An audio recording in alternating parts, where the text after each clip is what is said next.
Hi everyone, this is Jean Leong from Goodrich Global. I'm here at the Ultra Bar at the UltraLuxe Global Show.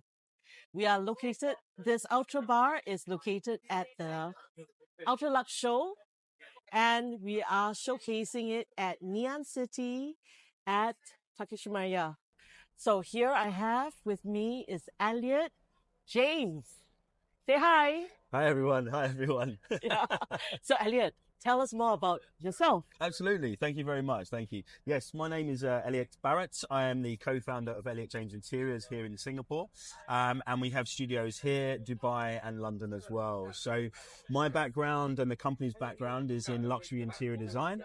We started off in residential, and then from there we've moved into hospitality, into wellness, into commercial, and then we've been kindly invited to be a part of this here at UltraLuxe. So thank you, Elliot. This is a wonderful introduction. So share with us, what is the inspiration behind this Ultra Bar? So, for us, for the bar, it was very important for us to sort of encompass the idea of eclecticism. We're very much about timeless design and making sure things are eclectic. And for us being in this setting with luxury jewelry that has textures and patterns and facets and things like that, we wanted to somehow bring that into this bar. So we wanted to use the beautiful kind of gilded wallpaper that you see on one side, but then we also wanted to create a bold impression through the kind of contrast and patterns behind us, and also maybe a sense of geographical location. So we have the kind of the palm leaves to signify the kind of tropics and things.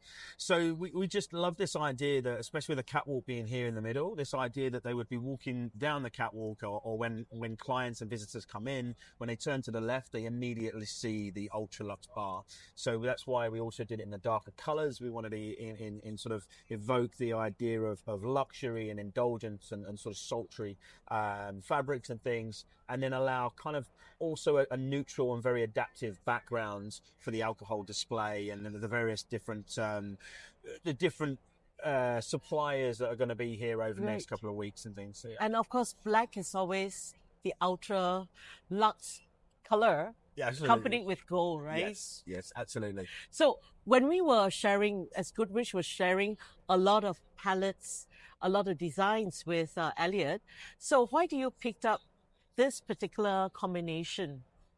I think, again, sort of going back to this idea of the fine jewelry and the patterns within that jewelry, we wanted that to resonate in some way. So we felt like the one on the very end is kind of showing that facets of diamonds and crystals. Then we wanted to contrast that with the golds, which also picks up on the, sort of the gold in the jewelry. And then obviously, as mentioned, we have this sort of palm leaves of the tropics. So we just wanted it to be subtle, but slightly understated, but then bold enough in the contrast. So that's why we've almost got this sort of slight stripe through the dark, the light, the dark, the light. Wonderful, the contrast. Yes. Now, we're talking about this sitting area at the bar, but how about on the bar counter? Share with us, why do you do the metallic kind of rough feel for the backdrop?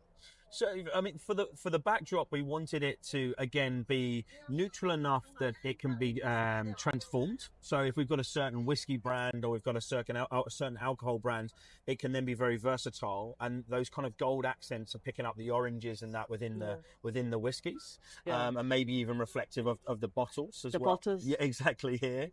So we thought that was very, very subtle. But then also as well, we wanted to allow it to be versatile enough that if we have people, we're going to be doing an ikebana display and floral display later on in the week as well. So we wanted to make it almost a kind of versatile canvas, so that the exhibitors can come display their items on there and it still be very relevant, rather than us having to change it all out or clashing. So these wallpapers are very, very adaptable, and we felt that the finishes were very timeless and perfect for that application. Thank you so much for choosing the Goodrich wallpapers.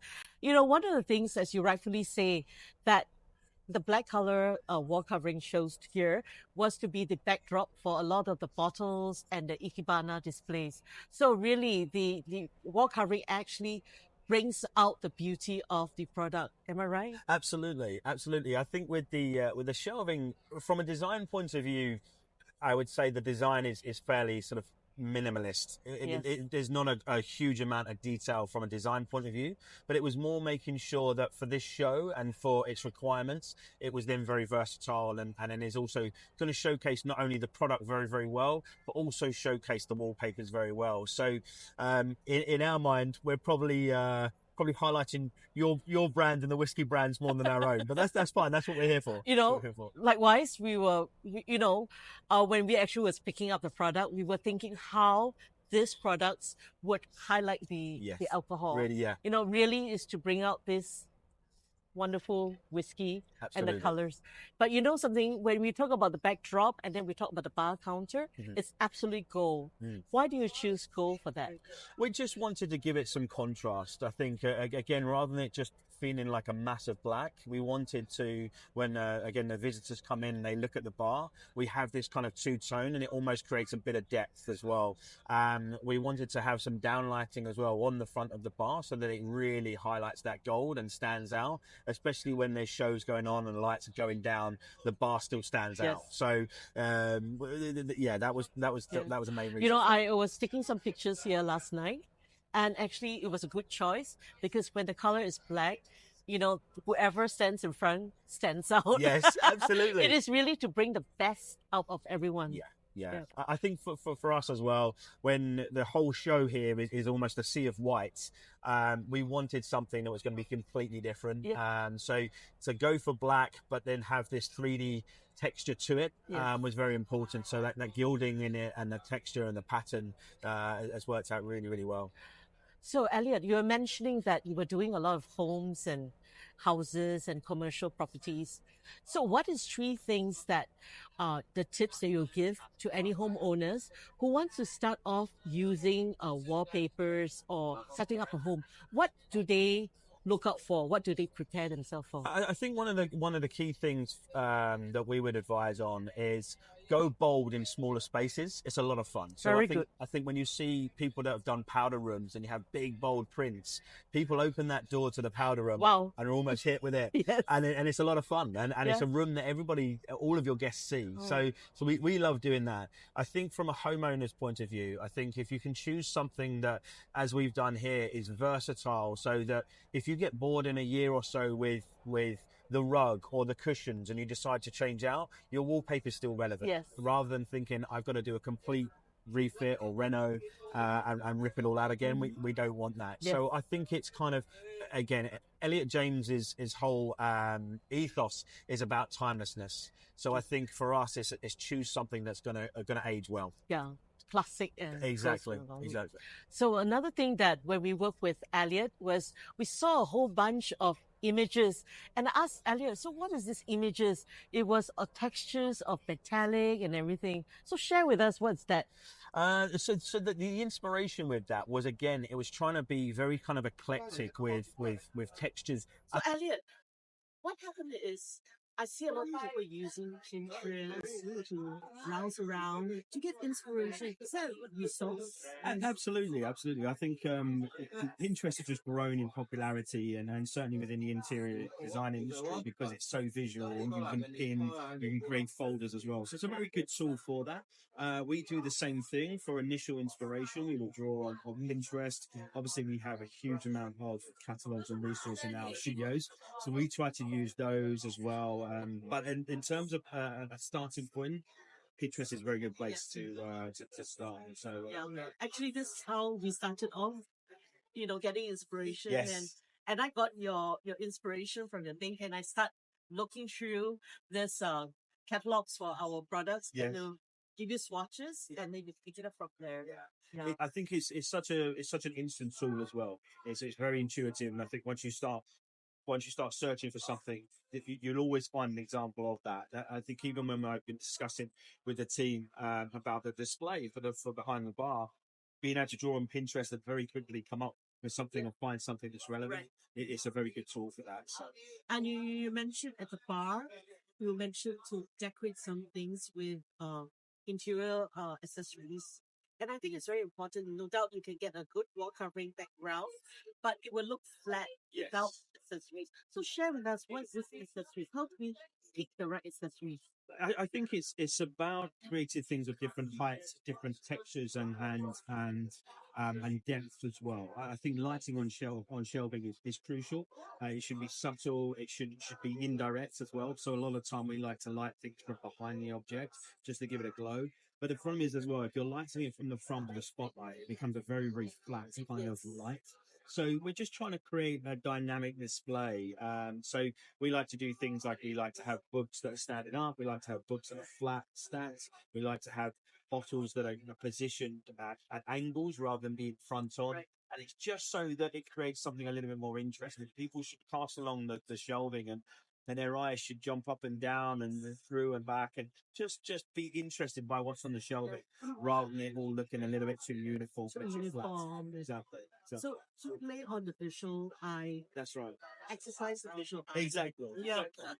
So now you are talking about the furniture selection. How do one homeowners actually select the right furniture? The right furniture. It's a really good question. I mean, I think coming from the UK, we have a lot of antiques, things are family heirlooms, things are passed down, and I think one of the hardest things that I found that or people find hard to achieve is eclecticism. Is trying to make you're trying to put an object that's a French Renaissance or something with something very modern, and there's an art in that. But I think when you get it right, it looks incredible. But I think it's what I've always felt like is that if you take a modern piece and you put something old with it, it works very well because they're not competing for detail, they're not competing for lines. So for us, it's always to create this space between the objects to give them their own right to sort of shine through. You know, when you use the old and the new, the shades are different, but yet they are in the same pattern. Yes. You know, when you talk about setting up the home with the accessories and everything, you do not need to do it one shot, right? Do you agree? I agree. I think a lot of people. I think this is a bit of a misconception. I think a lot of people walk into a showroom and they think, okay, I want this in my home. Then when they transfer it into their home, so it doesn't look the same as it did in the showroom, and it feels flat and things like that. And most of the time, that's because the pieces don't have any meaning. There's no story behind it. It just looks like a show flat, or it looks like a hotel. Whereas what we try to do, especially with our clientele, is we delve into their history, into their personal life, into their habits, lifestyle, and we pull those items, and then we create a kind of a composition of those. That when you walk in, there's maybe it's wedding photos, maybe it's memorabilia from something, maybe it's a piece of art or antique that they've had for years. So it creates this area of intrigue and story behind it, and that's what ultimately in our mind makes a house a home. Makes for a very nice family life. I totally agree. So we talk about colors, we talk about textures here, and we even talk about how to start taking off to select the right wallpapers or the right interior style that you want in your home. And we also shared about selecting the right furniture and accessories. So wonderful. So another thing is how do you search for the right reputable manual to work? Yes, this is I mean, I'm not sure if we have long enough to talk about this really, but I think first and foremost, I think you always have to make sure that your personalities align. You don't go out and I always liken it to working with a law firm. You don't go out to the lawyers and say, give me your cheapest lawyer, the best advice. You go, I want the best lawyer. Yes. And I think it's the same thing with your designer. It depends on what kind of tier you're looking to operate at, what the requirements, if the design aesthetic is right. But I think there also needs to be a lot of a natural chemistry as well, because ultimately you're dealing with somebody's maybe biggest asset, most important asset. It's a stressful time, and you need to have complete and 100% trust. And for us, it's something that we try and make sure that we spend hours with our clients prior to being appointed, just to make sure that we're well aligned, because there are going to be times where there may be a little bit of tension. Things might not go right. It always happens. So it's just making sure that your personality is aligned. And it not being about price. That's the biggest thing. Price should not be your deciding factor. Price. Okay, thank you so much, Elliot. This has been a pleasure. Thank you for having us. My pleasure. My pleasure. Thank you so much. Yeah. Thank you. Thank you for watching, and follow us for more updates in our videos. To Elliot James.